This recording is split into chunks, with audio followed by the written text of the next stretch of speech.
Wassalatu wassalamu ala asrafil anbiya wal mursalin sayyidina wa habibina wa syafi'ina wa maulana Muhammadin sallallahu alaihi wasallam ajma'in. Qala Allah ta'ala subhanaka la ilma lana illa ma 'allamtana innaka antal azizul hakim. Rabbi shrah li sadri wa yassir li amri wahlul 'uqdatam min lisani yafqahu qawli. Qala musannifu rahimallahu ta'ala bihi wa nafa'ana bihi wa bi ulumihi fid darain amin. Alhamdulillah wa syukurillah, kita senantiasa bersyukur kepada Allah Subhanahu wa taala atas berbagai kenikmatan-kenikmatan yang Allah berikan kepada kita, nikmat sehat, nikmat afiat, dan nikmat berkecukupan serta nikmat kesempatan untuk dapat melaksanakan amaliyah ibadah. Tentu saja kita berharap mudah-mudahan berbagai amaliyah ibadah yang kita laksanakan, baik ibadah amaliyah fitriyah, amaliyah ibadah jasadiyah, dan amaliyah ibadah maliyah, ibadah pikiran, ibadah jasad, ibadah harta, mudah-mudahan semua itu diterima oleh Allah Subhanahu wa taala, menghantarkan rahmat dan ridhonya, dan insyaallah akan dibalas dengan balasan yang tak terhingga. Di antaranya adalah mendapatkan surga Allah Subhanahu wa taala dan syafaat dari Rasulullah Muhammad sallallahu alaihi wasallam. Para jamaah sekalian, saya kembali ingin mengulang tadi pagi kuliah subuh bahwa hari ini kita sudah memasuki hari ketiga atau keempat di dalam bulan Sya'ban, yang artinya setelah Sya'ban bulan suci Ramadan. Kita berharap kita dipanjangkan umur kita oleh Allah Subhanahu wa taala dan sampai kepada bulan suci, bulan mulia, bulan istimewa, bulan suci Ramadan dengan sehat walafiat, dapat berpuasa di pagi, siang, sore harinya, dan dapat qiyamul lail, sholat tarawih, dan sholat sunnah lainnya di malam harinya. Betapa kita maklumi ibadah kita belum seberapa, tapi manakala kita bisa beramal ibadah baik yang wajib maupun yang sunnah di bulan suci Ramadan, ibadah fikriyah, ibadah jasadiyah, ibadah maliyah, maka sungguh sangat besar pahala yang disiapkan bagi kita Muhammad SAW yang mampu memanfaatkan bulan suci Ramadan. Mudah-mudahan kita sampai pada bulan tersebut. Amin ya rabbal alamin. Nah, para jemaah sekalian, pada malam ini kita akan membicarakan tentang keutamaan orang-orang yang berpuasa, baik berpuasa sunnah, lebih lagi puasa Ramadan. Sebelumnya kita selalu berdoa di dalam ba'da sholat itu, yaitu doa keberkahan bulan Sya'ban. Allahumma barik lana fi Sya'ban, sebelumnya Allahumma barik lana fi Rajab wa Sya'ban, kemudian wa ballighna Ramadan bisihhat wal afiyah wasyiyam wal muqim. Di antara keberkahan bulan Sya'ban itu adalah bahwa di bulan Sya'ban lah Rasulullah banyak melakukan amalan-amalan sunnah. Di antaranya adalah ibadah puasa sunnah. Karena bulan Sya'ban adalah bulan yang dimana seluruh catatan amaliyah-amalnya akan diserahkan kepada Allah Subhanahu wa taala, akan diangkat amaliyah ibadah tahunannya itu pada bulan Sya'ban. Maka ketika Rasulullah ditanya, wahai Rasulullah, kenapa engkau memperbanyak ibadah puasa di bulan Sya'ban? Kata Rasulullah menjawab, bulan inilah amalan-amalanku, amalan kita dicatat dan diserahkan, diangkat kepada Allah Subhanahu wa taala.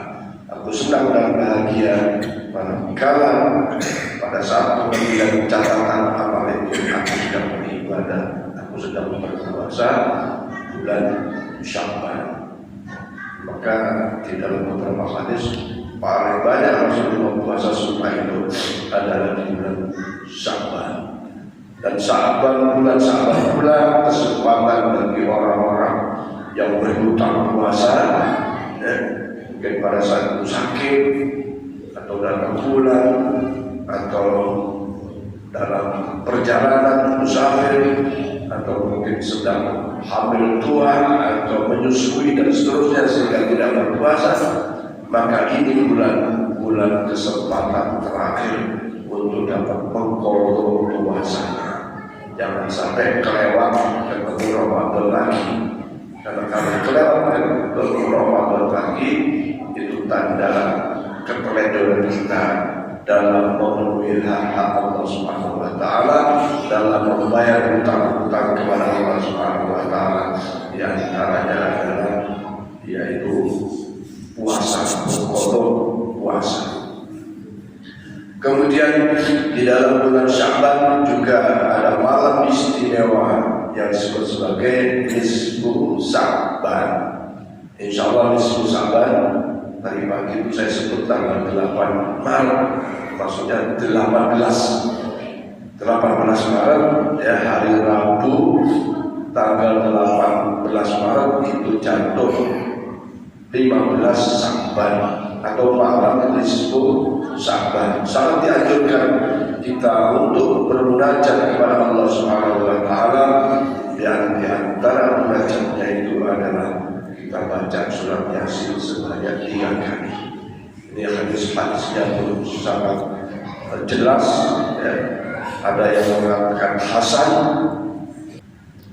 bahwa Nisfu Sya'ban dianjurkan untuk bermunajat kepada Allah Subhanahu wa taala dengan membaca Yasin 3 kali. Yasin yang pertama kita minta supaya dipanjangkan umur kita pada Allah Subhanahu wa taala sampai ketemu Ramadan. Yang kedua, baca Yasin yang kedua adalah berdoa mudah-mudahan kita diberi rezeki yang banyak, yang halal, yang barokah, dengan untuk bekal ibadah kepada Allah Subhanahu wa taala. Yang ketiga, dengan membaca Yasin itu kita berdoa mudah-mudahan diberi akhir hayat yang husnul khotimah. Maka insyaallah nanti malam Kamis tanggal 18 Maret di masjid kita juga akan diadakan yaitu peringatan Nisfu Sya'ban. Pada maghrib kita membaca Yasin sebanyak 3 kali dan doa-doa sebagaimana sudah termaktub dalam beberapa kitab-kitab amaliyah ibadah atau Syarhul Alam. Doa-doa tersebut sudah dikarang oleh para ulama, para sahabat soleh. Kemudian kita semua bisa mengikutinya pada malam Kamis hari Rabu tanggal 18 Maret 2020. Para teman sekalian, kembali ke topik yang saya sampaikan tadi, bahwa keutamaan dan kemuliaan orang-orang yang berpuasa ini luar biasa, besarnya, utamanya, mulianya, sebagaimana beberapa hadis-hadis Rasulullah SAW, baik yang sahih maupun yang hasan, banyak dijelaskan keutamaan daripada orang yang berpuasa tersebut. Dan tentu ini buku, ini kitab bukan dalam kajian fikih, tapi hikmah dalam orang berpuasa. Kalau kajian fikih itu biasanya ya tentang syarat-syarat puasa, hal-hal yang membatalkan puasa atau rukun puasa. Tapi ini hikmah dari ibadah puasa.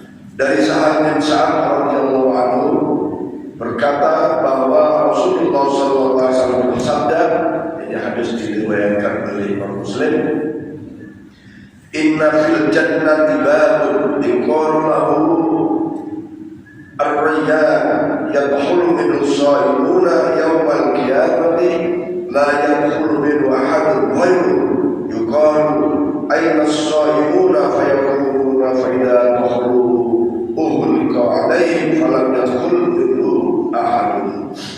Ya, hadis dari Sa'ad bin Sa'ad ini bahwa Rasulullah bersabda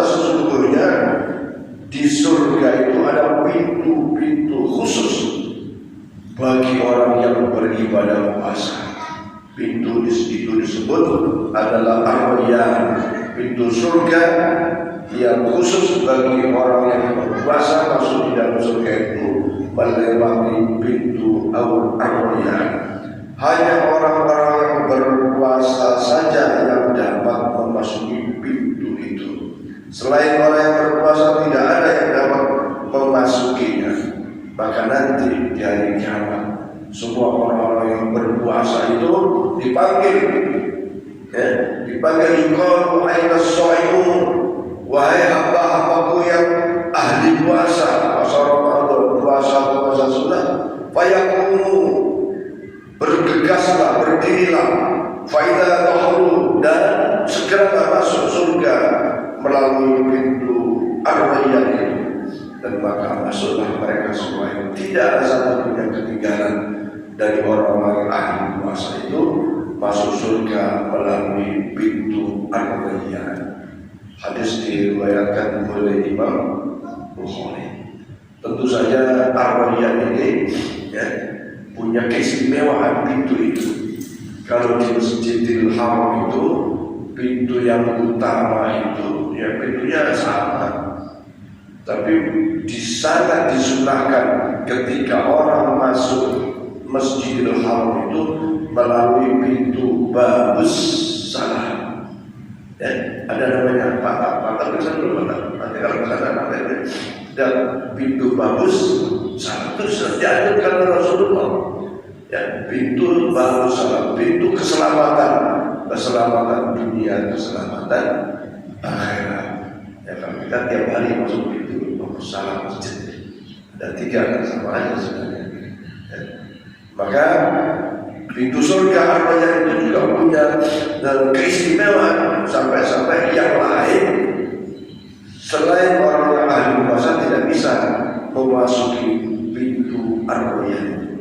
Artinya seperti punya ID card tersendiri untuk bisa masuk pintu surga Ar-Rayyan itu.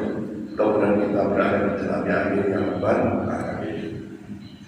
Kemudian hadis lain yang diriwayatkan oleh Imam Ahmad dan Imam Al-Baihaqi bahwa Rasulullah bersabda, asyamu junnah hasinatun minan nar. Puasa yang dilakukan dengan sungguh-sungguh itu akan menjadi benteng seseorang dari api neraka yang hasinah. Hasilnya itu yang membara. Api itu beda-beda. Ada api sedang api korek api. Kalau korek api sebentar bisa dimatikan. Tidak usah pakai diam aja mati api. Tapi ini hasilnya api yang digambarkan seperti sangat berkobar, sulit didapatkan pemadam pun habis kayak api akar di Pontianak jadi susah dipadamkan api saking sangat membaranya. Maka kalau kita berpuasa dengan sungguh-sungguh, kenapa ada kalimat sungguh-sungguh? Karena ternyata puasa itu bisa juga dikibuli pura-pura puasa, sehingga Imam Ghazali mengatakan bahwa puasa itu terdiri dari 3 level. Level umum, ya puasa, tidak makan, tidak minum, dan tidak melakukan hal-hal yang membatalkan puasa, termasuk dalamnya adalah berhubungan suami istri. Itu puasanya umum. Anak-anak pun puasanya begitu. Anak kecil yang sudah mulai balik itu begitu. Tapi ada hal yang kedua, siapa yang tidak makan, tidak minum, tidak berhubungan suami istri di siang hari atau pada saat puasa, dia menjaga anggota tubuhnya untuk puasa. Dalam arti menjaga tidak bermaksiat kepada Allah, tidak melakukan dosa dari matanya, dari telinganya, dari lisannya, dari tangannya, dari kakinya, semua dipuasakan. Maka ini puasa khusus, kata Imam Ghazali. Sehingga kemudian puasa yang ketiga, al-khawas bil khawas, puasa khusus. Di samping tidak makan, tidak minum, tidak makan pada puasa, menjaga anggota tubuhnya dari perbuatan dosa, juga menjaga hatinya, hatinya tetap terjaga untuk selalu ingat kepada Allah Subhanahu wa Ta'ala, hatinya terjaga dari rasa-rasa hasud, iri, dengki dan seterusnya, terjaga dari puasa yang sum'ah atau puasa yang riya atau puasa yang padahal puasa itu ujub, pada puasa ujub. Oh, saya sudah sahur pun saya ujub. Padahal kalau ia menyadari betul, la haula wala quwwata illa billah. Kalau tidak ditolong oleh Allah, nggak mampu kadang-kadang itu. Karena panas sedikit aja udah hausnya luar biasa. Ujub ya. Saya sudah sahur bisa ya. Itu ujub. Ya. Nah, jadi hatinya pun ikut buat orang puasa inilah yang benar-benar akan mendapatkan pahala yang luar biasa. Termasuk puasanya menjadi junnah, menjadi benteng daripada siksa api neraka. Dan saya dan mungkin bapak-bapak sekalian, ya sudah, kita husnudzon saja kepada Allah. Mudah-mudahan puasa kita diterima oleh Allah Subhanahu wa Ta'ala, sambil mengevaluasi pola puasa kita yang kadang-kadang nggak bisa tahan dengan emosi. Ya, hawa nafsu, termasuk hawa nafsu apa? Ini dibeli untuk buka. Ya Pak tahu ya? Ada kolak, ada ini, wah, nafsu. Tapi pada saat duduk, kadang-kadang minum air hangat saja sudah cukup. Sudah cukup. Padahal sebelumnya ada orang beli sate, beli rendang, beli ini, beli itu. Punya duit, ya kalau punya duit ya apa adanya. Itu nafsu juga sebenarnya. Ya. Maka mudah-mudahan saya dan kita semua yang sudah pengalaman puasa, ya, puasa dari puluhan tahun. Kalau sekarang umur saya 60 lebih, ya berarti puasa itu sudah dari 60 tahun, paling enggak ya 55 tahun lalu atau 57 tahun lalu kita puasa akan menjadi. Ya saya sendiri ngaku pernah pura-pura juga waktu kecil, masa kecil itu pura-pura. Ya, orang tua lagi, kalau orang nenek lagi bikin kakitan, makanan yang dicepet dulu macam itu. Pakai sebelum pergi, ternyata dimakan di empang di sawah. Kita lagi haus dan mau ngelangi itu berenang. Padahal sambil minum air, padahal rasanya itu mana tidak mau ke namanya jublangan itu pura-pura. Jadi yang paling parah itu pura-pura apa namanya mengambil telur, maksudnya telurnya itu menjual beli makanan. Mana telurnya? Tidak tahu deh. Ternyata saya ambil satu. Ternyata begitu lari jatuh kena ke kawasan, pecah telurnya. Semua mesti punya masalah kecil yang puasanya ada pura-pura. Jangan sampai udah besar masih pura-pura, keterlaluan juga udah besar pura-pura. Tapi ada. Ya, tahun lalu saya kuliah Ramadan di salah satu masjid Pontianak. Seorang ibu bertanya, bagaimana Pak Ustaz kalau suami saya ini kelihatan banget pura-pura puasanya? Ya, ada suami sudah anak beranak bahkan mencucuk puasanya pura-pura. Ditanyakan sama istrinya, ya tetap dasar puasanya, alhamdulillah. Sudah cucuk, udah pensiun, puasanya masih pura-pura. Masya Allah. Ya kalau kecil ya mungkin masih malu. Ya sebesar dirga, kilat masuk pura-pura masih banyak masih. Walaupun harus diingatkan. Nah, jadi puasa yang sesungguhnya itu akan menjadi junnah. Artinya apa? Dengan puasa itu biasanya syahwat yang lain kan menurun. Artinya dengan puasa kan tidak melakukan kemaksiatan, tidak melakukan dosa, ya kan? Tidak makan dan kelihatan kaki dari luar. Maka itu tegak perbuatan melawan hukum dalam arti hukum Allah puasa. Ya, kalau dulu waktu di Jakarta itu saya heran, kenapa stres-stres yang keliling-keliling ke toko-toko pas bahan. Ya Pak, gampang ya Pak Ustaz. Kita aja yang di dalam kerja orang asing itu begitu duduk cepat pengen minum, kok dia yang keliling di lapangan tuh kok gak cepat buka ya? Dimungkinkan seperti itu.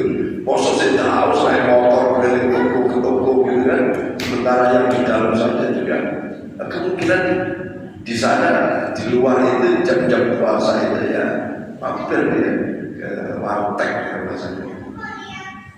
Mudah-mudahan puasa saya dan puasa kita semua senantiasa menjadi benteng daripada siksa dan Allah Subhanahu wa Ta'ala. Kemudian hadis Rasulullah SAW yang diriwayatkan oleh Imam An-Nasa'i juga berbunyi asyamu junnatun minan nar faman asbaha sha'iman fala yadhalu yawma idin wa in imru'un jahila alaihi wala yasubhu fala yasubhu falyaqul inni sha'im. Rasulullah bersabda bahwa puasa itu bagaikan perisai dari api neraka. Maka apabila seseorang berpagi hari berpuasa, maka janganlah kurang pengertian puasa pada hari itu. Jika seorang tidak mengerti akan hakikat puasa, maka janganlah mencaci dan menyerangnya, dan baiklah mendatang saya puasa. Maksudnya dalam sebuah amal yang kebaikan itu pasti ada cobaannya, pasti ada godaannya. Dan pada saat kita sedang berpuasa, ada orang mancing untuk emosi, untuk membuat kita marah, maka katakan kepada mereka, ini sohim, saya sedang puasa, jangan diganggulah, jangan dipancing-pancing itu jadi marah. Tapi katakanlah, saya sedang tujuannya apa? Supaya kita betul-betul tidak terpancing dengan pancingan untuk misalnya marah atau emosi. Termasuk juga masih dengan orang-orang dekat kita. Orang-orang dekat kita siapa ya? Istri misalnya, atau anak dan seterusnya. Bisa jadi cucu dan seterusnya. Kita kasih tahu mereka, jangan sampai pada bulan puasa mengganggu kakeknya, mengganggu suaminya, mengganggu bapaknya untuk berlaku amarah, karena tidak mampu untuk menahan pancingan godaan. Karena kalau sampai marah tak terkendali, ya, puasanya sah, tapi hikmah puasanya yang tidak bisa dilupakan. Karena sebenarnya puasa itu manakala dilakukan dengan menahan diri ya, dari emosi tadi. Nah, sesungguhnya puasa itu kan gitu. Al-asyam as-sawm imsakun. Puasa itu menahan diri dari apa? Dari makan, dari minum, dan bahkan dari hawa nafsu.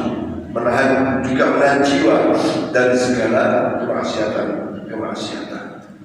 Maka pasti ada godaan, pasti ada cobaan dalam melakukan amal ibadah. Kita berupaya untuk menahannya. Bahkan boleh saya tidak puasa misalnya gitu. Puasa misalnya tentu bukan bermaksud riak tapi ada semata untuk jangan sampai ibarat canda itu jangan berlebihan daripada nanti menimbulkan emosi. Kemudian yang terakhir hadis yang kita akan bacakan adalah hadis dari Imam Ahmad dan An-Nasa'i.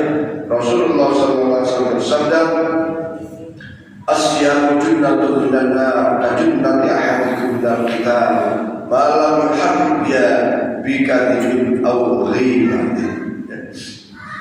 Puasa itu adalah benteng daripada azab neraka, ya, pada benteng dari api neraka. Kajunnati ahadikum minal kitab, sebagaimana benteng yang dibuat oleh orang-orang yang sedang berperang supaya dapat melindungi diri dari ancaman musuh.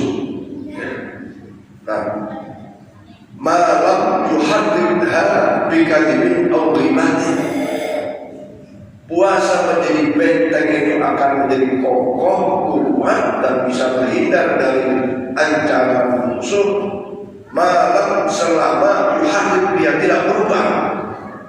Tidak berubah nilai-nilai puasa itu dengan apa? Bikadibin, dengan berbohong, ya, aw ghibatin, dengan ghibah. Artinya kalau dia puasa tidak makan, tidak minum, menjaga hawa nafsu dari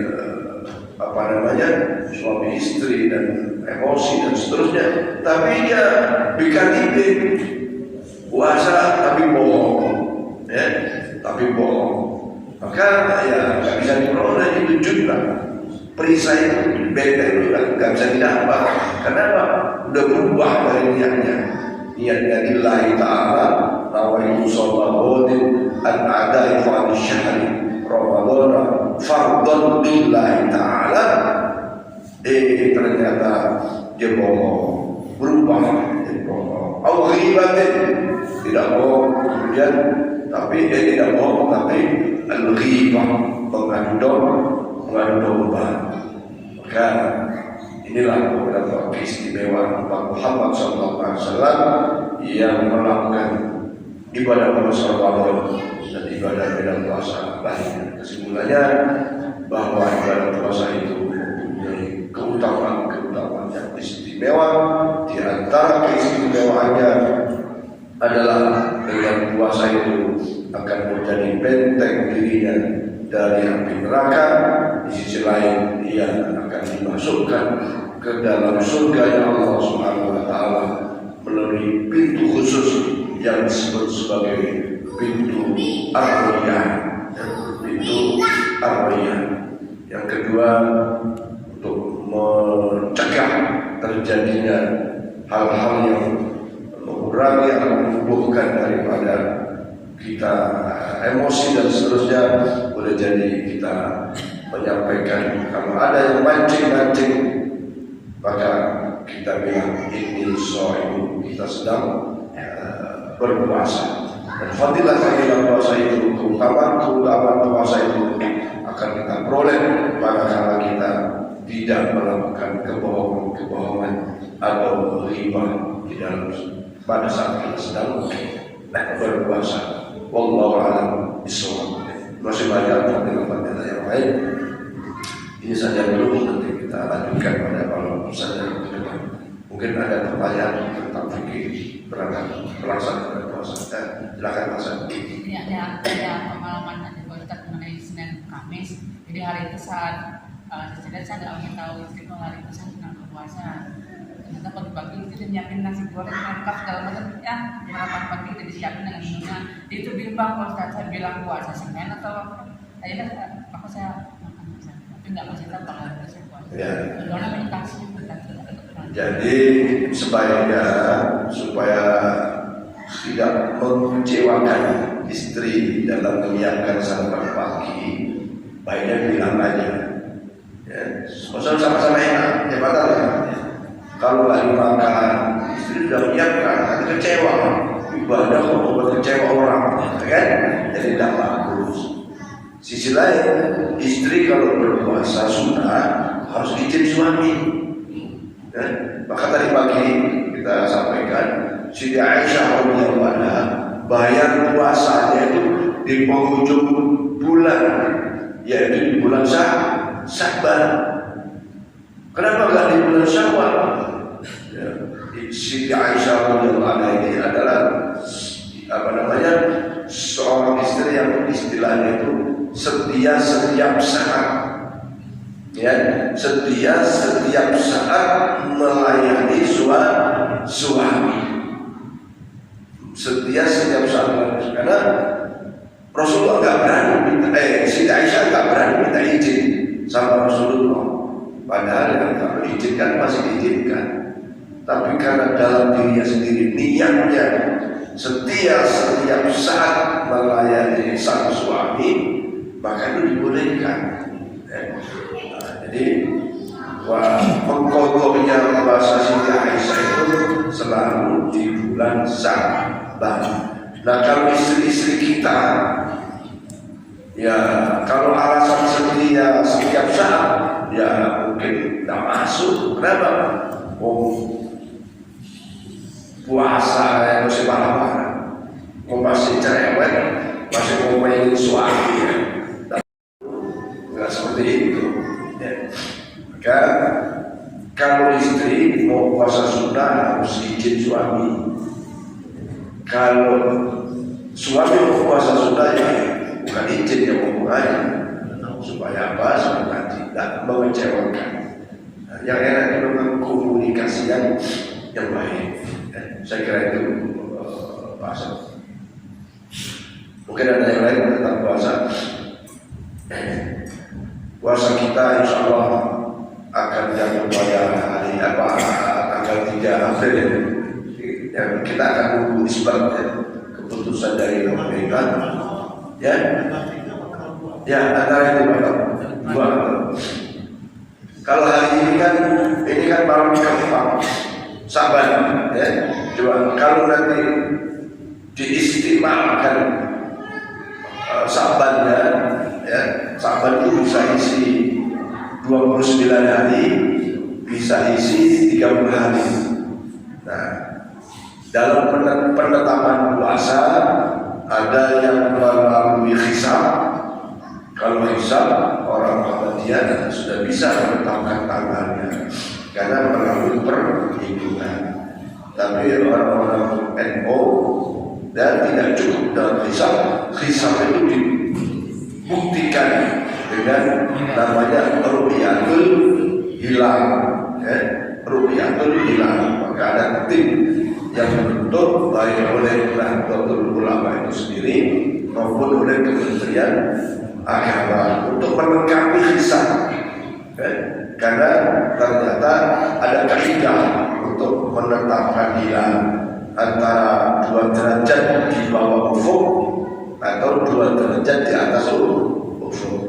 Nah, sisi lain orang Nahdlatul Ulama itu menggunakan dalil dari sabda Rasulullah SAW, sumu liru'yati wa aftiru liru'yati.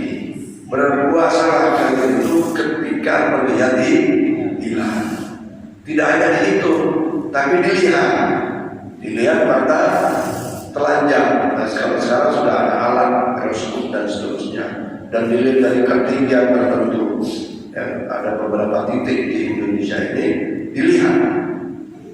Ya, maka kalau tak nampak dari misalnya yang nampak hanya di Ambon umpamanya wilayah timur, wilayah timur kan wilayah Indonesia juga, maka itu sudah sah menunjukkan awal Ramadan. Dan yang melihat ini disumpah oleh pengadilan, ya, di pengadilan setempat untuk meyakinkan bahwa betul-betul seseorang itu melihat hilal. Maka seluruh wilayah Indonesia dinyatakan memulai bulan puasa, termasuk wa afdilu liru'yati, dan berbukalah dalam arti sholat dalam arti 1 Syawal atau Idul Fitri manakala Allah melihat hilal. Nah, jadi kalau kita tidak perlu membedakan, tapi ada kaidah-kaidah yang berbeda di dalam menetapkan awal Ramadan dan awal 1 Syawal atau berakhirnya Ramadan. Dan hisab ada yang dengan ru'yatul hilal. Nah, kalau kita selama ini yang sudah ikut keputusan pemerintah, karena pemerintah menggunakan 2 kaidah itu, ya, hisab yang dipakai, di sisi lain hilalnya, ru'yahnya pun dipakai. Tidak ada yang salah dengan hal itu. Kalau ijtihadnya kelompok tertentu salah, maka tetap dapat pahala. Cuman yang persoalan membingungkan umat yang kata biayanya itu dalam keputusan yang bersifat ijtimaiyah, ambillah keputusan pemerintah. Itu lebih afdal, lebih menghindarkan daripada perbedaan-perbedaan yang tidak perlu. Wallahu a'lam bishawab. Al-Fatihah. A'udzubillahi minasyaitonir rajim. Ar-Rahmanir Rahim. Shiratal ladzina an'amta 'alaihim. Bismillahirrahmanirrahim. Allahumma shalli 'ala sayyidina Muhammad wa 'ala ali sayyidina Muhammad. Allahumma ighfir lana dhunubana wa lana Allahumma rabbana atina nafi'an taqabbal rizqan wa ajran tayyibah. Rabbana atina fid dunya hasanatan wa fil akhirati hasanatan wa qina adzabannar. Wa sallallahu ala sayyidina Muhammadin wa ala alihi wasallam. Alhamdulillahi rabbil izzati amma yasifun wa salamun ala mursalin. Assalamualaikum warahmatullahi wabarakatuh.